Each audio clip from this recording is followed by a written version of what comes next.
राजस्थान की भूमि वीर और सुरमाओं की भूमि है। यहाँ पर एक से एक बेजोड़ सुरमा पैदा हुए हैं।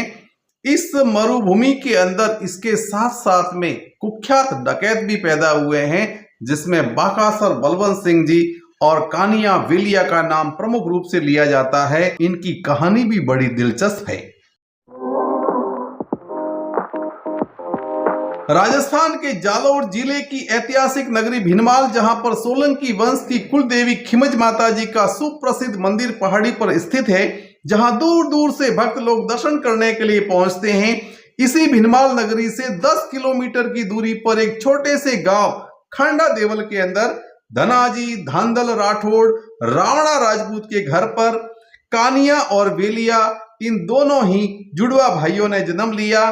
गरीब परिवार में जन्म लेने वाले कानिया और वेलिया के पिताजी धनाजी, इनके बचपन काल में ही उनका देहांत हो गया। परवरिश की जिम्मेदारी विधवा मां पर आन पड़ी।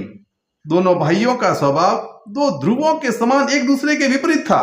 बड़ा भाई वेलिया स्वभाव से बड़ा शांत, मेहनत पर भरोसा करने वाला, बड़ा ही ईमानदार व्यक्तित्व का धनी था, जबकि छोटा भाई कानिया बड़ा महत्वाकांक्षी था। शॉर्टकट से रातों रात अमीर बनना चाहता था, इसलिए उसने छोटी छोटी चोरियां करना प्रारंभ कर दिया।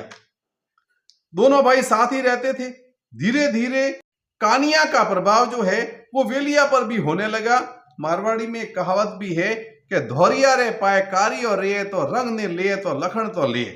इसी बात को अगर रहीम जी की भाषा में कहें तो उन्होंने लिखा है, कदली सीप भुजंग मुख स्वाति एक गुण तीन, जैसी संगति बैठिए तैसो ही फल दिन।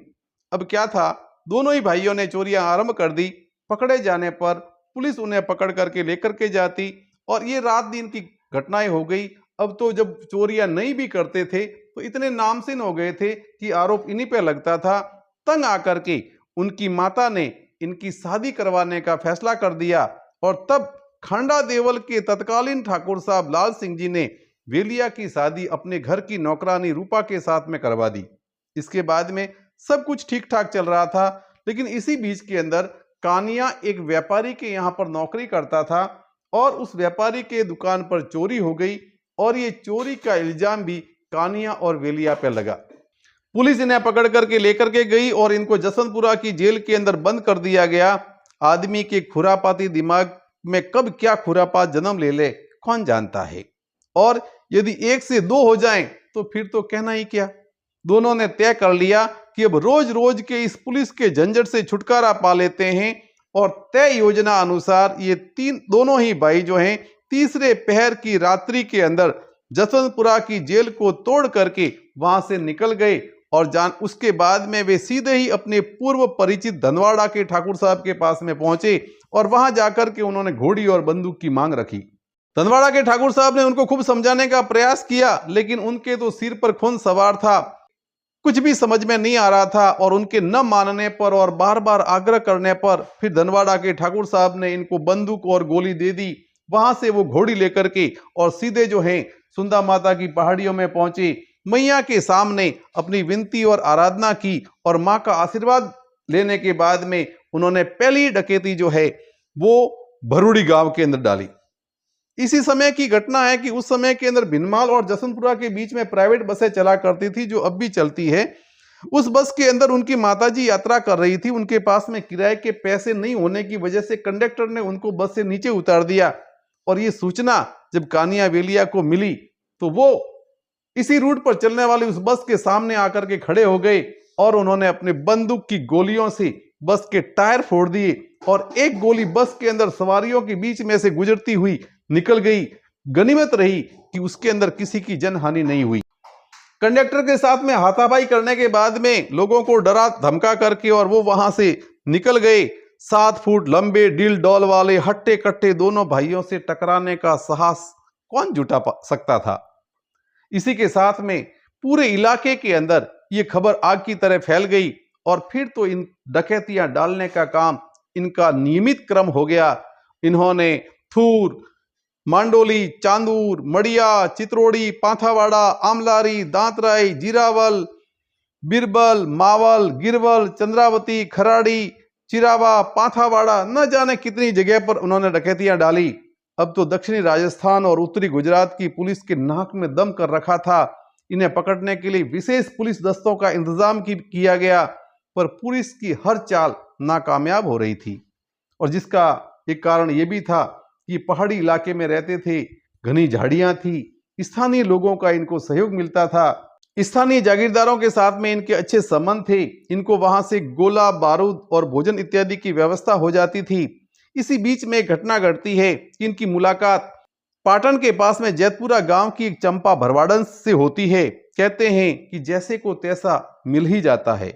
हालांकि चंपा भरवाड़न के विषय में मैं आपको जानकारी अगले वीडियो में दूंगा। इसके लिए आप मेरे चैनल BS सोलंकी निम्बज को सब्सक्राइब कर लेवें। चंपा भरवाड़न को स्टार्टिंग में तो दोनों भाइयों ने अपने साथ रखने से मना कर लिया, लेकिन उसकी जिद के सामने ये झुक गए और उन्होंने उसको धर्मेली बहन बना करके अपने साथ रख लिया।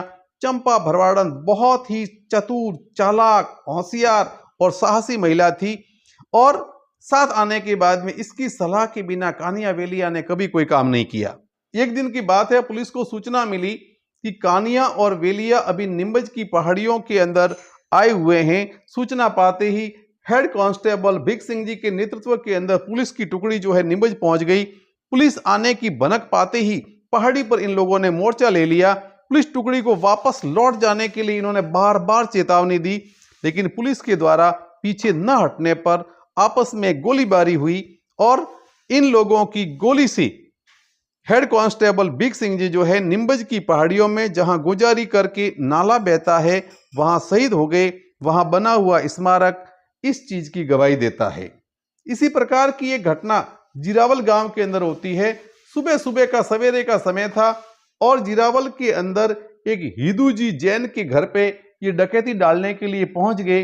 वो हिदू जी उस समय तो बाहर गए हुए थे और उनके लौटने पर कुछ आपस में कहासुनी हो गई। कहते हैं कि उन्होंने अपने तिजोरी की चाबियां नहीं दी।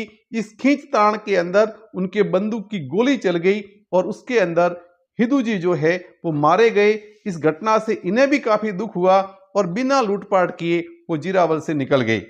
लेकिन इस घटना का ये प्रभाव पड़ा कि जैन लोग जिरावल को छोड़ करके और सारे के सारे बाहर चले गए। उसमें से अधिकांश लोग जो है दादराई पहुंचे। इनके आतंक से परेशान होकर के और तत्कालीन राजस्थान सरकार के मुख्यमंत्री मोहनलाल जी सुखाड़िया ने एक कूटनीतिक चाल चली और उन्होंने उस समय में बाड़मेर जिले के बाकासर गांव के एक देशभक्त डाकू के नाम से विख्यात बलवंत सिंह जी बाकासर के पास में संदेशा भिजवाया कि यदि वो कानिया वेलिया को पकड़वा लेते हैं तो सरकार उन पर चल रहे सारे मुकदमे वापस ले लेगी। बस फिर क्या था, बाकासर बलवंत सिंह जी ने सरकार के प्रस्ताव को स्वीकार कर लिया, लेकिन इनकी कानिया वेलिया से कोई पहचान नहीं थी। इसलिए उन्होंने बिसावाड़ी के शिवनाथ सिंह जी से सहायता मांगी, जो कानिया वेलिया को भली प्रकार से जानते थे। शिवनाथ सिंह जी ने इन्हें प्रलोभन दिया कि इन छोटी छोटी डकैतियों में क्या रखा है, मैं तुम्हारी मुलाकात नामी डकैत बाकासर बलवंत सिंह जी से करवा देता हूं, फिर पाकिस्तान में बड़ी बड़ी डकैतियां करना। किसी ने ठीक ही कहा है, लालच बुरी बला है, लालच गला कटवाती है। बस फिर क्या था, दोनों भाई धन के लालच में आ गए। चंपा भरवाड़न ने खूब मना किया कि हमें सुंदा पर्वत छोड़ करके नहीं जाना चाहिए, वह अनजान जगह है, हमारे साथ में वहां धोखा हो सकता है। पर अब वो कहां मानने वाले थे। किसी कवि ने ठीक ही लिखा है, जब नास मनुज पर छाता है, पहले विवेक मर जाता है। उन दोनों भाइयों की जिद के आगे चंपा भरवाड़न भी अनमने मन से उनके साथ चल दी। ऐसा पहली बार हो रहा था जब उन्होंने चंपा की बात को नहीं मानी थी। सुंदा से 150 किलोमीटर की दूरी तय करके वो बाकासर पहुंचे। इसे संयोग ही कह सकते हैं कि इस बीच कहीं कोई पुलिस मुठभेड़ भी नहीं हुई। ऐसा बताते हैं कि रात को एक पार्टी का आयोजन किया गया। जैसा मेहमान नवाजी में राजपूतों के अंदर एक सामान्य बात है, उस पार्टी के अंदर शराब के साथ में जहर देकर के दोनों भाइयों को मार दिया गया। उसके बाद में चंपा भरवाड़न को भी मार दिया गया और इस घटना के बाद में इनकी मृतदेह को भिनमाल खारी रोड पर स्थित पुलिस थाने के अंदर ला करके रखा गया, बताते हैं कि जिसे देखने के लिए दूर दूर गांवों से लोगों की भीड़ उमड़ पड़ी। उसके बाद में उनका अंतिम संस्कार किया गया। कब और कैसे हालात व्यक्ति को कहां से कहां ले जाते हैं। एक गरीब परिवार से जन्म लेकर के एक खूंखार डकैत बनना और फिर अंततया धोखे से मारा जाना, ये थी खूंखार डकैत कानिया और वेलिया के जीवन की कहानी। जो जानकारी मैं जुटा पाया वो आपके सामने प्रस्तुत कर रहा हूं। अगर आपको मेरी ये जानकारी पसंद आई हो तो वीडियो को शेयर करें, कमेंट्स करें और आपके पास में इससे भी कोई बढ़िया जानकारी है तो मुझे उपलब्ध करवाएं। जय राम जी की।